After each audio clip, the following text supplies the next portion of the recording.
Desde hace más o menos 5 años venimos trabajando en el Observatorio Colombiano para la Gestión Integral de los Residuos Sólidos con el objetivo de visibilizar el tema de la basura y todo lo que implica y está a su alrededor,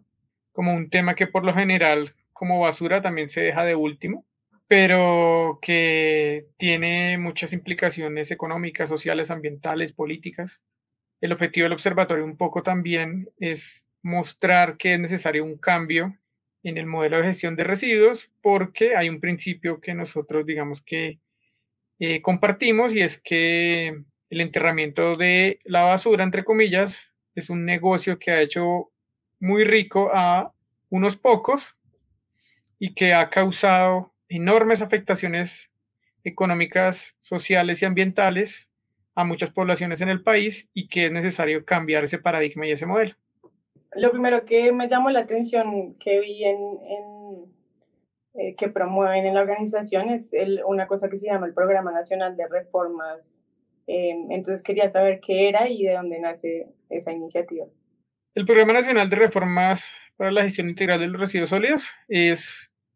una iniciativa que estamos haciendo junto a la organización Basero para recoger las iniciativas, propuestas,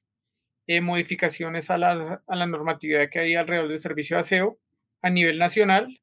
para proponerle al país un programa que permita orientar el servicio de aseo y la gestión de los residuos en general hacia el aprovechamiento, hacia el consumo responsable, hacia la reducción de los residuos, y lograr que este programa pues recoja a la inmensa mayoría de personas que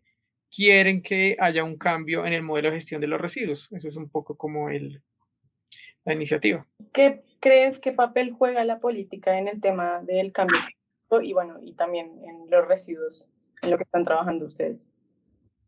No, pues es fundamental. Hoy, o bueno, más o menos desde la expedición de la ley 142 en el año 94, hay poderosos intereses privados sobre el tema de los residuos y el tema de la basura. Hay un lobby político muy grande de parte de gremios, o un gremio en particular, que asocia a las empresas de recolección de residuos para que el modelo no cambie y para que sigan haciéndose millonarios a costa de que el modelo entierra la basura, genera pasivos ambientales. Digamos que en el análisis que nosotros hemos hecho, hay unos representantes políticos de esos gremios que agencian o promueven que se siga manteniendo ese modelo de gestión de residuos hacia el enterramiento de la basura y no hacia el aprovechamiento de los residuos. Y eso es un poco como el análisis que nosotros hacemos en términos políticos. Y por el otro lado, también hay unos sectores de la ciudadanía, de la sociedad, o sectores empobrecidos como los recicladores de oficio, que llevan luchando muchas décadas porque el aprovechamiento de residuos se reconozca y porque sea el principal eslabón del servicio de aseo en el país, que aún no se logra precisamente por ese lobby político que existe de parte de las empresas tradicionales, entre comillas, digámoslo así, que se han hecho ricas a punto de enterrar basura en rellenos sanitarios. Me imagino que eso también fue ligado al fallo del programa de basura cero que propuso Petro y en realidad no entiendo por qué terminó fallando en esa alcaldía, pero finalmente fue algo de lo que todo el mundo terminó hablando. Bueno, lo que quiso hacer Petro fue desprivatizar el servicio de aseo. Digamos que bajo unos argumentos que me parecen que podemos compartir, y es que las tarifas de aseo en Bogotá eran muy altas, precisamente porque la ley 142 del año 94, que privatizó los servicios públicos, le entregó a las empresas de aseo la herramienta para calcular las tarifas de aseo. Las tarifas de aseo estaban en manos de los privados, es decir, los privados decían cuánto valía recoger, transportar y llevar al relleno sanitario la basura, y eso teníamos que pagarle los bogotanos. Eso estaba en manos de privados, hasta que Petro implementó el esquema transitorio, donde desprivatiza el servicio, entre comillas, y crea una empresa pública que logra bajar las tarifas de aseo durante los 3 años de la administración Petro y los 2 años más que duró antes de que la modificara la administración de Enrique Peñalosa, pero también logró incluir a un actor que no había estado reconocido, pero que ya había una orden de la Corte de que se reconociera, que eran los recicladores de oficio. Que los materiales que se recuperaban todos los días en la calle por una población supremamente vulnerable y precarizada, eso hacía parte del servicio de aseo y eso era lo principal del servicio de aseo. La Constitución establece que el saneamiento básico es un derecho, pero el saneamiento básico se logra a partir de reincorporar la basura como residuos nuevamente como materiales al ciclo productivo, no enterrarla para generar un pasivo ambiental en una zona de la ciudad a la que pues se lleva la basura y donde están los sectores populares de las ciudades. ¿Por qué, entre comillas, digamos que dicen que fracasó? Digamos que la prensa y las empresas tradicionales de aseo han logrado imponer una matriz mediática donde dicen, aquí hubo 3 días de basura y esos 3 días de basura demuestran el fracaso del modelo. Y esa foto es la que nos han vendido durante varios años para decir que fue un fracaso el modelo de las basuras en Bogotá. Pero no hubo ningún fracaso porque se logró sacar a miles de familias de la pobreza gracias a el reconocimiento de los recicladores de oficio como parte integral del servicio de aseo y porque se lograron bajar las tarifas de aseo y porque se logró reducir el número de toneladas que día a día se llevaban al relleno sanitario. Entonces no fue un fracaso, pero sí hay una matriz mediática que logró imponer a través de fotografías y videos de esos 3 días en los que hubo una acumulación de basura, precisamente por algo que ya demostró la justicia, y es que hubo un complot de las empresas de aseo que se iban a quedar por fuera del servicio de aseo para dejar de recoger basura durante los últimos 3 días antes de que se acabara la concesión privada del aseo, para que cuando llegara el nuevo operador público se encontrara con un volumen de basura que era imposible de recoger en un solo día, y por eso tuvimos 3 días de acumulación de basuras, y esa es la foto que muestran y que le siguen enrostrando a la administración en ese momento de Gustavo Petro. Por otra parte, pero sigue siendo Bogotá, que contempló el POT de Claudia López en cuestión de organización y aprovechamiento de residuos, o contempló o no. Bueno, digamos que la administración de Claudia López en términos de residuos es una contradicción sobre otra contradicción. No hay un reconocimiento del servicio público de aseo de la actividad de aprovechamiento que hacen las organizaciones de recicladores como debería hacerse. El POT, digamos que contradictoriamente, estableció que la administración distrital podía operar el relleno sanitario de Doña Juana, pero finalmente lo que hicieron fue dejar un artículo allí para que la administración hoy esté proponiendo se va a hacer termovalorización en el relleno sanitario. ¿Qué es termovalorización? Simplemente es incineración de residuos inorgánicos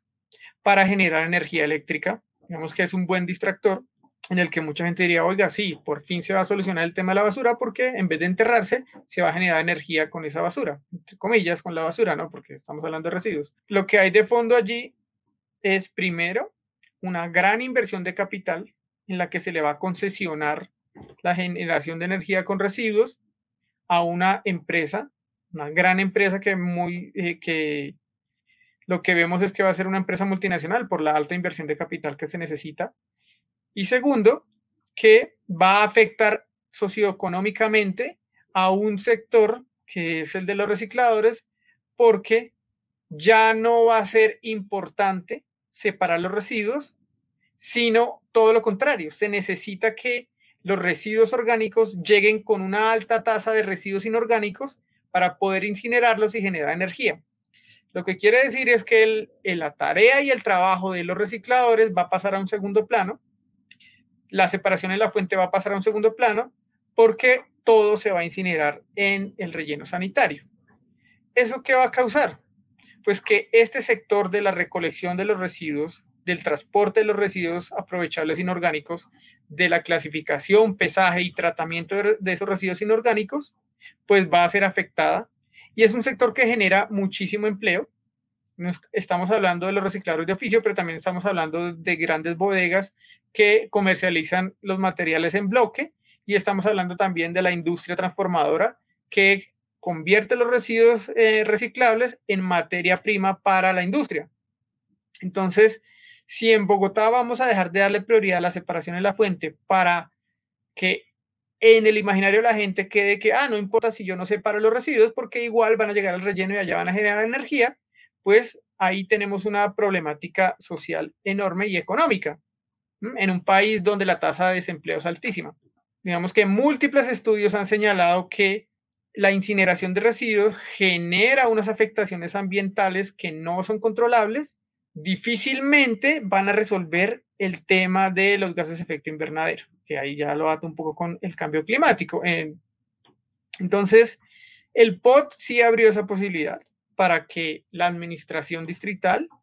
se hiciera con el control del relleno sanitario. Ustedes lo saben, pero el relleno sanitario está concesionado a una empresa española que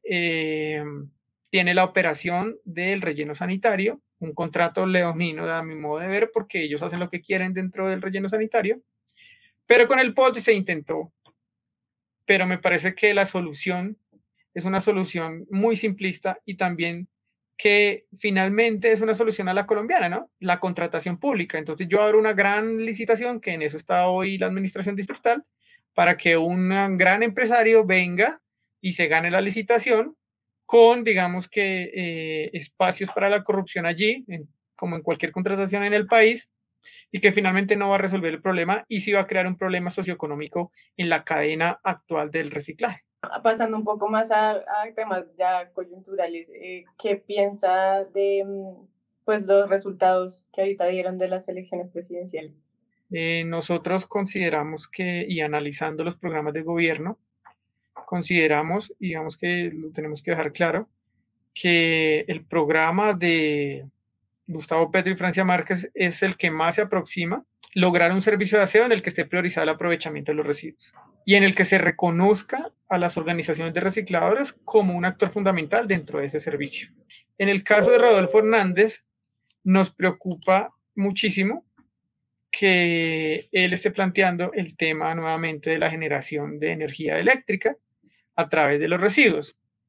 Los argumentos que ya esgrimí sobre el tema de la incineración de los residuos y también porque es una cosa muy similar a lo que él hizo en la alcaldía de Bucaramanga y que hoy lo tienen en juicio por interés indebido en la contratación. Porque lo que propone básicamente Rodolfo Hernández en su programa es darle mucha prioridad a los proyectos de generación de electricidad a través de los residuos. Y eso fue lo que intentó hacer con la empresa Vitalogic. Y pues todos conocemos por la prensa y por la acusación de la Fiscalía General de la Nación que él está investigado por intentar asignarle ese contrato a una empresa. Y parece ser que él quiere replicar ese modelo al resto del país, de acuerdo a su programa de gobierno, lo que nos parece, digamos que en términos de técnicos de la gestión de los residuos, pues muy grave, por lo que representa para las organizaciones de recicladores, para la industria que transforma los materiales,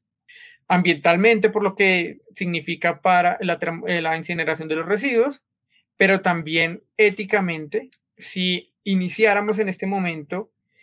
licitaciones en todo el país sobre los rellenos sanitarios, ahí habría un enorme riesgo de corrupción, teniendo en cuenta lo que pasó en Bucaramanga con el tema Vitalogic y el interés indebido de contrato de acuerdo a lo que propone la Fiscalía. Y por el otro lado, pues ellos proponen priorizar el tema del tratamiento de orgánicos de una manera centralizada,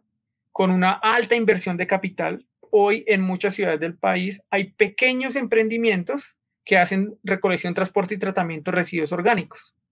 que los llevan a algunas plantas, que hacen abono con ellos, pero lo que está proponiendo hoy el programa de gobierno del candidato Hernández es centralizar eso y que haya una alta inversión de capital. Lo que quiere decir es que seguramente eso significa licitaciones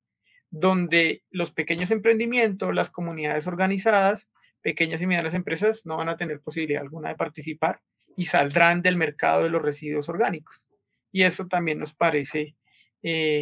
pues como problemático, entendiendo también que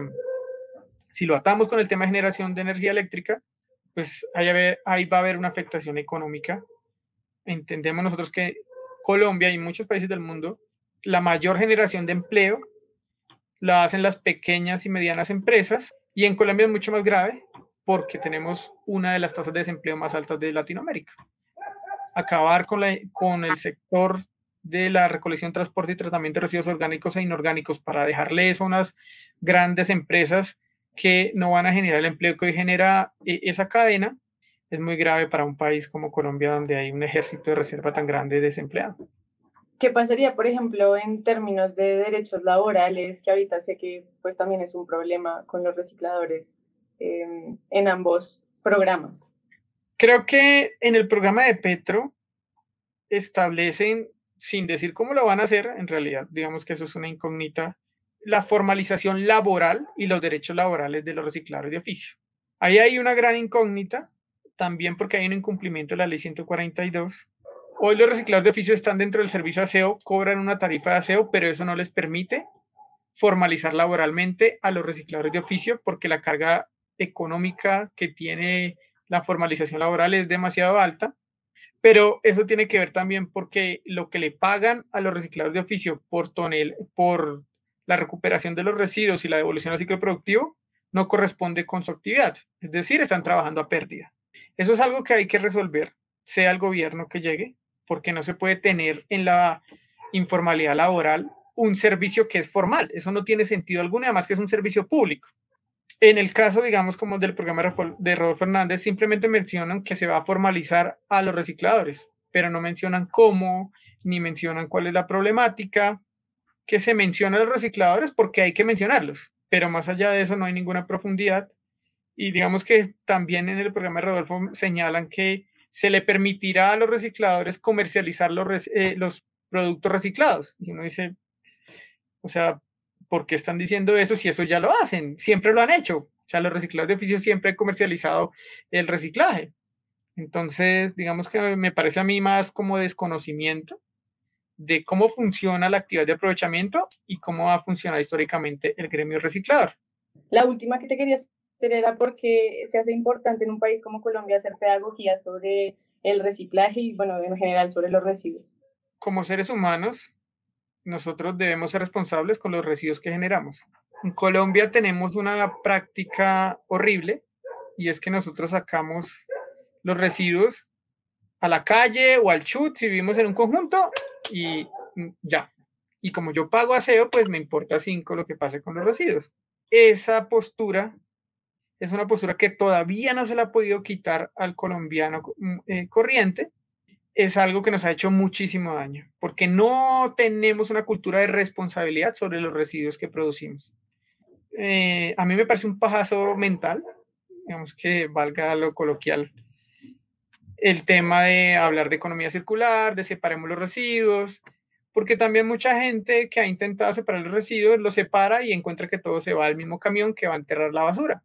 Entonces, ¿qué sentido como que tiene eso? Entonces, creo que también como Estado hay que resolver el tema del servicio de aseo, garantizar que las personas que hoy están culturizadas y concientizadas de la responsabilidad en la producción de sus residuos, encuentren que si yo separo los residuos, efectivamente el Estado me va a garantizar a mí que esos residuos se van a devolver al ciclo productivo y no van a ir a contaminar un relleno sanitario. Eso, por un lado, es una responsabilidad del Estado garantizar que el servicio de aseo funcione y esté orientado hacia el aprovechamiento de los residuos para que las personas que hoy ya están conscientes sientan que su trabajo de separar los residuos en la casa es correspondido. Lo segundo es que los ciudadanos y ciudadanas que hoy no separan sus residuos, a esos ciudadanos hay que aplicarles instrumentos económicos que nos permitan incentivar la separación y desincentivar la mezcla de los residuos. Y esos instrumentos económicos tienen que ver con que un ciudadano que en su casa no separa sus residuos tiene que pagar más en el servicio de aseo que el ciudadano que sí separa sus residuos. Porque cuando un ciudadano no separa sus residuos, obliga a un reciclador de oficio a hacer un trabajo adicional que es el mayor trabajo para poderle separar los residuos a ese usuario. Y además se pierden materiales porque así el reciclador haga su trabajo. Hay materiales que vienen contaminados y ya no van a servir para el aprovechamiento y se van a ir al relleno sanitario, así el reciclador de oficio meta la mano y haga su mejor trabajo. Entonces, hay todo un proceso por hacer donde deben haber instrumentos económicos, instrumentos pedagógicos que se agotan en algún momento para garantizar que se separen los residuos y crear una cultura en la separación en la fuente que es fundamental. Pero una política de separación en la fuente sin resolver que el servicio de aseo esté orientado al aprovechamiento no va a funcionar de nada y se va a perder todo el trabajo, porque porque usted puede concientizar a la ciudadanía, pero la ciudadanía también se desconcientiza cuando ve que su trabajo no sirve para nada. ¿Tienes algo para añadir o algo más que decir? No, pues un poco como finalizar con que la basura no es basura, son residuos que pueden generar muchísimos puestos de trabajo, que pueden evitar gases de efecto invernadero y costos ambientales que nos podemos evitar como ciudadanía, como humanidad. Pues ojalá en las elecciones votemos a conciencia y votemos pensando en que la responsabilidad ambiental es de todos y todas. Lo que elijamos políticamente es lo que vamos a tener social, económicamente, ambientalmente, y que después no nos podemos estar quejando por las políticas que implementen desde el Estado cuando elegimos una propuesta que va en contravía de nuestros intereses como humanidad.